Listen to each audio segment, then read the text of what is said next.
So nining takna sa kabuntagon mga igsoon magapamalandong tas pulong sa Dios.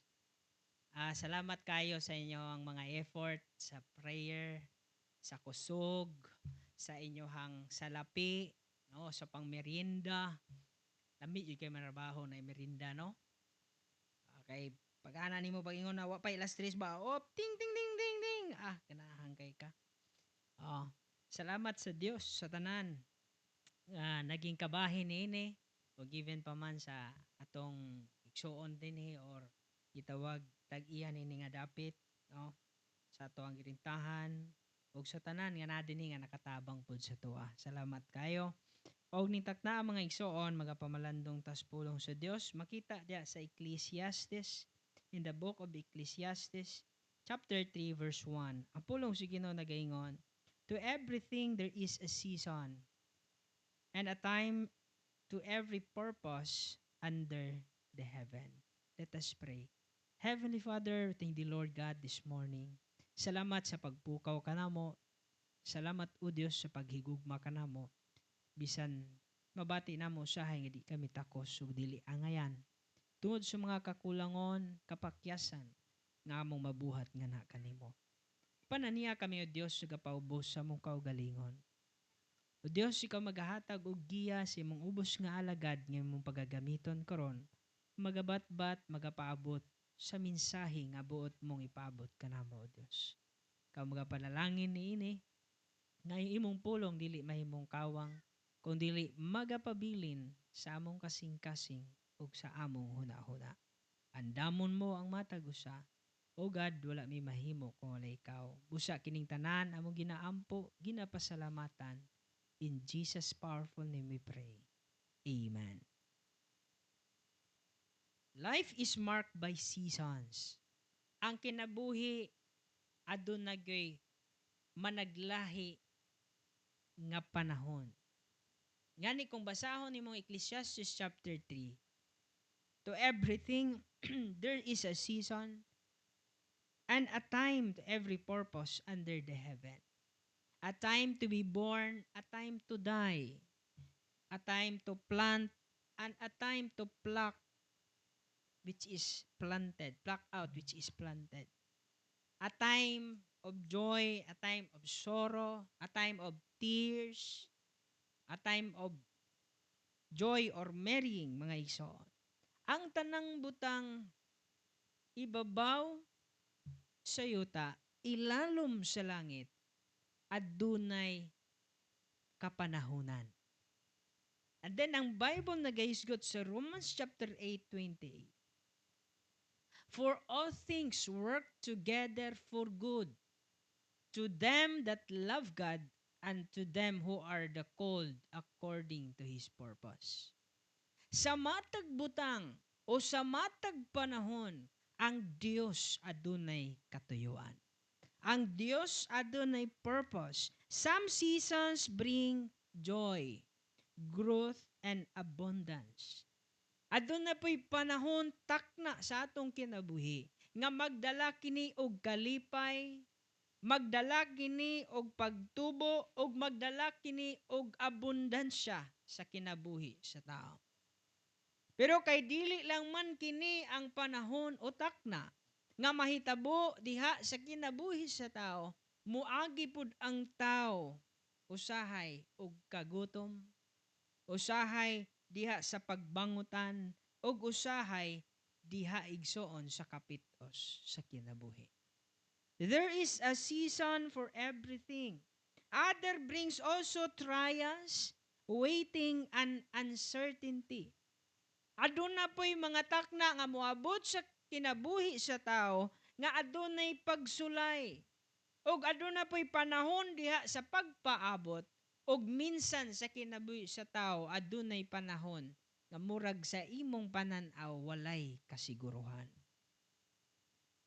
Dili lang ni mahitabo sa atong trabaho, dili lang ni mahitabo sa pag-eskwela, dili lang ni mahitabo igsoon sa matag adlaw natong himbuhaton, kundi nagapanghitabo pud ni diha sa espirituhanon nga pagkinabuhi. Kay ang Christian life mga igsoon, this is not like a sprint, This is a journey.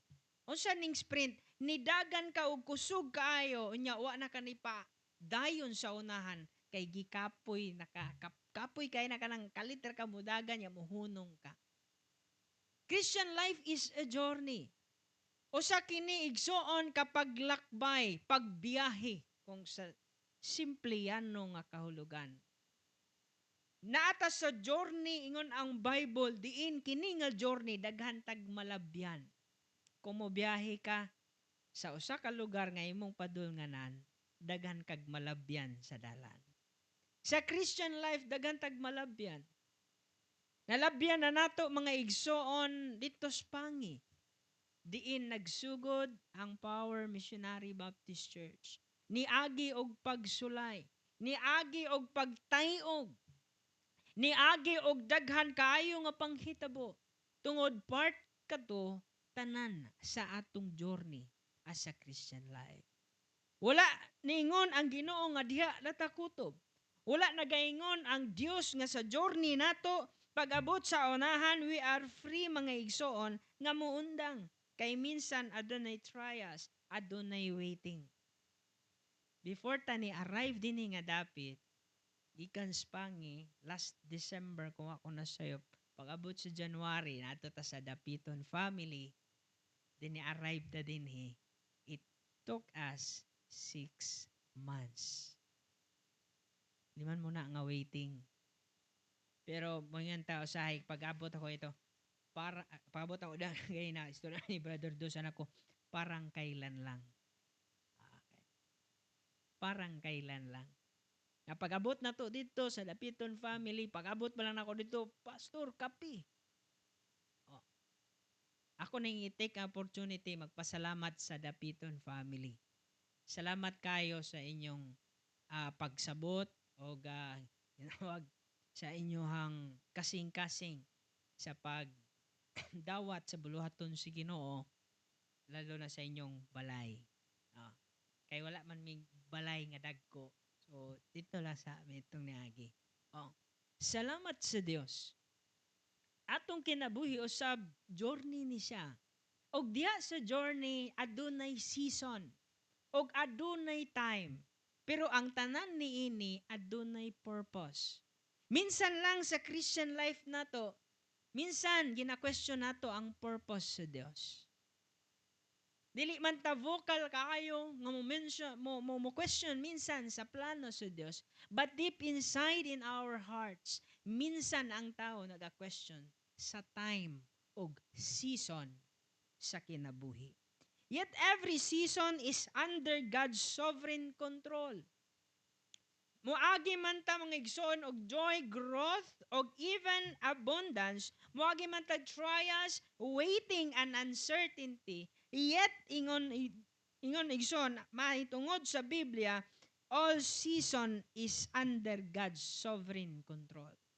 Kining tanan nga season sa ato ang life. Tungod kini igsoon adunay plano ang Dios ug ang Dios adunay control. Sa dihang mutikang napudta mga igsoon sa new season as a church, Power Missionary Baptist Church. Bag-ong season ang ato ang lakbayon karon. Muratag niagi na sa wilderness padulong na ta sa Canaan. Niagi ta sa Jordan River, bag-o na pud ang ato ang padulnganan. Bag-ong yuta, bag-ong panalangin, bag-ong paglaom diya sa pagpangalagad sa atong buhi nga Dios. We must recognize God's timing and embrace God's purpose and trust God's guidance. Kining bag-o na to nga journey, unsang ato ang buhaton sa dihang mutikang taniini sa bag-ong season sa ato ang Christian life. Kailangan nato mga igsoon nga ilhon ang timing sa Dios. Because God's timing is perfect. Wala na late ang Dios, wala na advance ang Dios, ang Ginoo on time. Ni-arrive ta nga karong adlaw ang Dios on time. Nga ingon niya, karon mo simba diha nga dapit. And then we must embrace God's purpose. Atong huptan ang katuyuan sa Ginoo sa atong kinabuhi as a Christian life og ato ang saligan ang giya sa Dios. Na Lord, naa na pod mi dinhi Ginoo. Gitugot mo dinhing dapita o Dios. Mahimo ming panalangin nini nga dapit. Kay ang purpose nga ang Dios nag-build sa church for the church nga maoy mo sangyaw sa pulong sa Dios. Maoy mo paabot mahitungod sa gugma sa Ginoo ug katuyuan sa Dios. That's what we call the plan of God or the whole counsel of God. Number 1, mga igsoon, every season is appointed by God. Ang matagtak na matag panahon, gitagana kini sa Dios. Makaon ta guys, anyang makaon si Sister Bella. It's okay, Sister Bella, just eat. May pagkain pa dyan, Sister Bella. God is never surprised by the changes in our lives. Ang Ginoo nasayod sa tanan og wala siya na surprise. Wala siya nakaingon, hawa ko kabalo nga ang power na naday sa mati na applya. Kabalo ang Dios. Okay? Wala na ingon ng Ginoo nga wa ko kabalo nga naglisod man dayron akong anak didto sa iyang pagkaon. Wala. Walay surprise sa Dios. Hinoon ginaalaw sa Ginoo ang matag panahon. Ang matag takna makalisdanan man kini or abundansya mga igsoon. He ordains every season according to His purpose and perfect wisdom. Gialaw sa Ginoo ang matag panahon, matagtakna sa kinabuhi sa tao, sa iyahang perpekto nga kaalam ug sa iyang katuyuan. Munang igsoon, God controls the times and season. Munang ang mensahe ani mga igsoon, we don't have to question God's purpose. Sa takna sa atong kinabuhi, walay ni bisan usaana nga mga tanat sa Ginoo o question nato ang tuyo sa Dios o ang katuyuan o purpose sa Dios sa atong kinabuhi. Unsa lang ang atong maingon? Katong bago lang nga news, katong player sa Ateneo, matay man ang duwa o sa tungod sa training. Kabalo mo katong isa nga, for example sa Africa ba yung ginikanan, Nigeria na. Unsay gingon lang siyang father. Ang nakatandog sa kuwa ang gingon sa iyang amahan nga dili na to hawak. Okay, di na ko maano ang iyang exact nga niya nga. Gialaw si Ginoo. Wala ko'y katungod nga mo question niya na. Matyan si anak. Patay tungod sa training. Kato si Rene, kato diri sa Pilipinas, luy kayang mama, di ba? Kaysa giasahan sa yung mga igsuon. Pero ang nakabless ako ang giingon sa papa atong sa Nigeria. Kinsa ko nga mo question nga maumay ang Ginoo adunay katuyuan. Christian to yung papa. Kabalo siya nga ang tanang butang mahitabos kinabuhi sa tao, ang Dios adunay purpose. Minsan tungod lang sa atong pagkatawhanon. Minsan naga-question ta. Nga Lord, ngatong kadto pa man siya, nganong dili man ako. Punta na ron, masugot na ikaw ang mauna. Ang Ginoo adunay purpose. Aduna si katuyuan, siguro sa karon naga-question ang atong mind. Pero unya, pag-abot nga matagbuan na nato ang Dios. Naingon siya, I love you, and everything nga nahitabo sa imong kinabuhi, aduna ko'y katuyuan. Seasons are temporary. Number 2, Number 1, ani mga igsoon, God controls times and season. And letter B is, seasons are temporary. Minsan sa ulan, nagabagot-but ta. Lord, nga nung ulanan man nga nagbiyahe ko. Pero hinumdumi, dili na tibuok bulan mo ulan.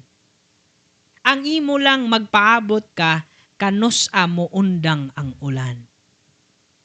Kay daghang pong tao nag-ampo og ulan, lalo na ning mga farmer. Gibalan sa Dios ang tanan. Kabalo ang Ginoo unsay plastada sa atong ilong. Anong wala man ni siya nabali? Kay kung inig ulan, kung nabali ni, mapunduhan ni, sige ana-ana. Kabalo ang Diyos kung asa maplastar ang atong dunggan. Kabalo ba mo anong duhagyod kabuok? Pwede man unta isa. Tangriyo.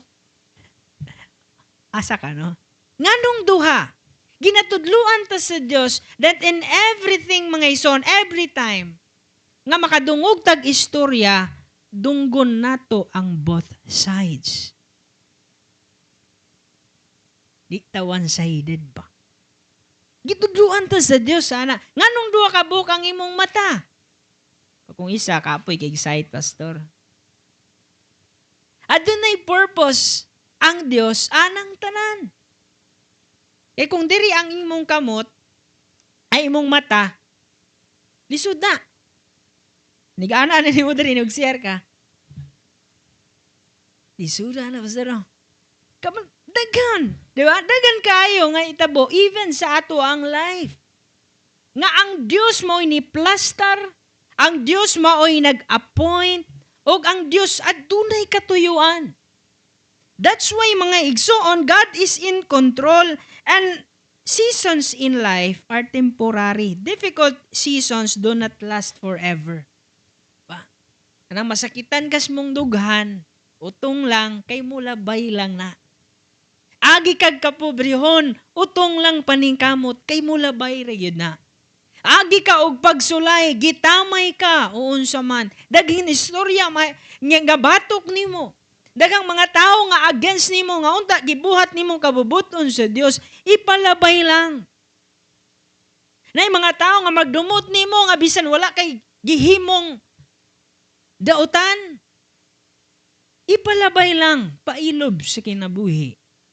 Minsan kung di mangut na magpailob, kasi mo respond ta tungod sa atong anger, sa atong emotion, usay ba ang mahitabo, babalihin unta. Ino na, tanawa,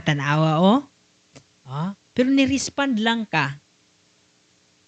Na kailangan og utong, kailangan og pasensya, kailangan og pagpaabot nga adunay pag-ampo og paglaom sa Dios. Mao kini ang atong Christian life, mga igsoon. Trust God's hand even when you cannot understand His plan.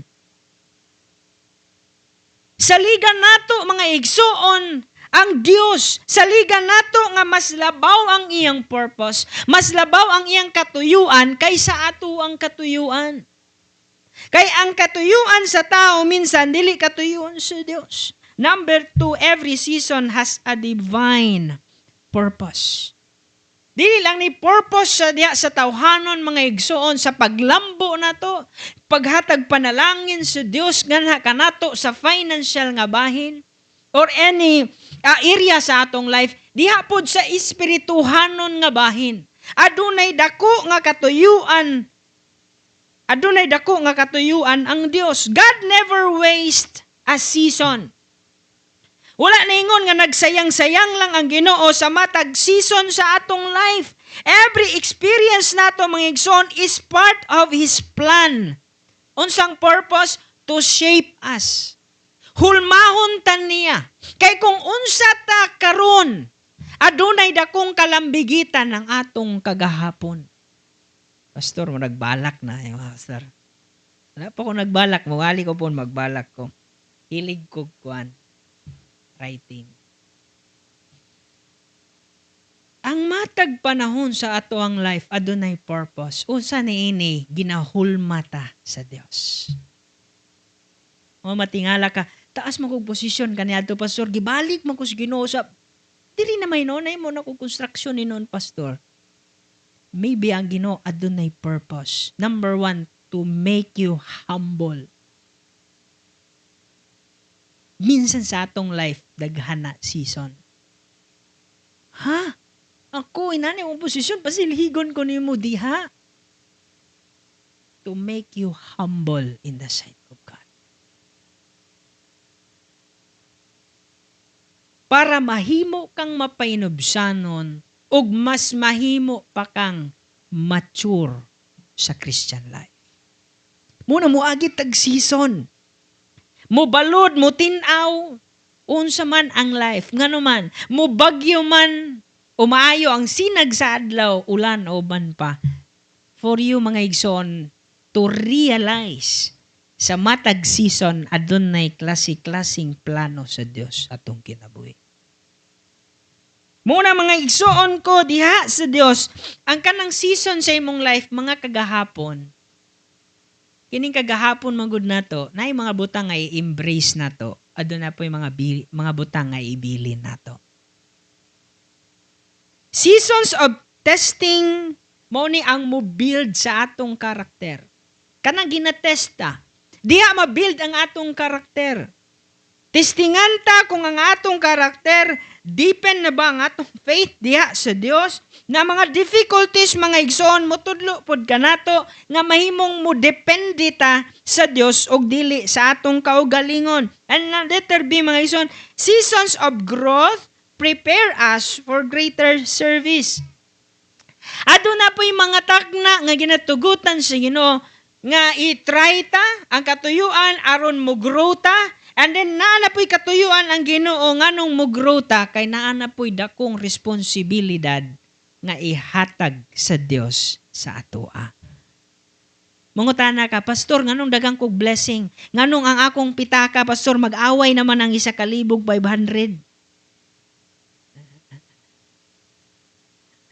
Mag-away, sinumbagay naman siguro ni kong kwartas pitaka. Kung mangutana ka sa ako, nganong gi-bless ka sa Dios para mahimo pod kang blessing sa church. Sa season sa imong life sa blessing, ayaw himua ang blessing nga maoy makapausab sa imong kinaiya. Himua ang blessing nga mahimo kang panalangin sa simbahan. Kay kasagaran makapausab sa kinaiya sa tao, blessing ra gyapon. For the love of money is the root of all evil. Dili ang money, ang love of money. Ang paghigugma sa salapi. Nanabay nagsinumbagay nga pitaka dia? Korta. Kung magsinumbagay na diri kay mahusay na diri ha. Okay. Seasons of waiting. Mo po ni mo tudlo kanato nga musalig ta sa Dios. Lisod baya ning mo paabot. Lisod jud kay magpaabot. Ako nagpaabot man ko, graduate ako uyab kay mag-propose ako. Propose ko dito kay kaso ako maminyo. Nya karon kay di man pud nga di mo graduate kay eldest daughter. Ura, gikuha na akong pangarap siyang ginikanan, ba? So na ay waiting. Sabi ni mo, lisod kayo ang waiting. Kanap itong nagsundo ka si mong uyab. Pag sundo ni mo si mong uyab, nagmotor ka. Pag abot ni mo sa balay, kadyot lang kay nag-makeup ako. Pata, sakita na sa lubod na ng paabot sa lingkuranan. Ginit mo kayo. Ha? Waiting, lisod kayo ang waiting. Isa sa pinakalisod sa Christian life usab kanang nagapaabot ka. Nga Lord, ang akong goal sa imong katuyuan, para sa imong kahimayaan. Lord, ang akong purpose niini para sa church. Lord, nagapaabot ko kung kanus Samtang nagapaabot ka, struggle ka. Why? Wa ka kabalo, kanus ay hatag sa Dios. Wala ka kabalo kung kinsang tawhana ang para nimo kung wa pa kay uyab. Kinsang yun ka, Lord, no? Ano nito sa youth fellowship ba? Nadutan biyan ako to gamay. Okay ra ta dito? No? Kato pag-abot sa simbahan, worship na, orang nag-speaking tanga sa Lord, Lord, siya na ba, siya na ba, siya na ba? Siya na ba, Lord, siya na ba? Ah. Minsan sa atong life, iso jud kayo magpaabot mga igsoon. Kay diha sa pagpaabot, adunay discipline and control. Di pwede nga nagapaabot ka, kay ang tinuod nga meaning sa patience, unsa man, kanang mahimo kang pasensyoso. It is not about waiting, but keeping a good or right attitude while waiting. Muna ang patience. Ang pasensya, mga igsoon, dili ni kay nagpaabot lang ka. Kung dili, ginatipigan nimo ang imong kinaiya, ang imong baba, ang imong lihok, ang imong mga desisyon, samtang nagapaabot ka. Kay daghan nagapaabot, pero nagbagulbol. Diba? Sakaran magpaabot biya, magbagulbol. Masayang kasi magbagulbol, kining mga babae. Nalaina, pastor, oy. Di ba? Kaya ang babae mong good, ginatawag siya full of emotion. Kung istadihan nimo ang kuan sa babae, full of emotion na siya. Muna ang babae, pag ang lalaki malate og 3 minutes, magulbul na siya, 1 minute. Pero ang lalaki, bisag 30 minutes, okay lang. Mapailobon. Yung mga igsoon ko diha sa Dios, ginatudluan ta sa Ginoo nga magpaabot. And then, lastly, mga igsoon, stepping into a new season requires faith. Diha sa pagtikang nato sa bag-ong takna, bag-ong hugna sa kinabuhi, kailangan nigdako nga pagtuo. Ngano man, pastor, balikon ako. Nganong dako nga pagtuo ang kailangan pag step nimo sa bag-ong ano. Kay adunay bago na pud nga pagsulay. Aduna na po'y bag-ong oportunidad. O aduna na po'y bag-ong ministry nga isangon sa Dios sa simbahan. Nga kung ang simbahan walay pagtuo sa Dios, nga kung ang simbahan magluya-luya, nga kung ang simbahan mga igsuon matug sa bag-ong season sa kinabuhi, ang buluhaton sa Dios magpabilin siya kung unsa lang siya kaniadto.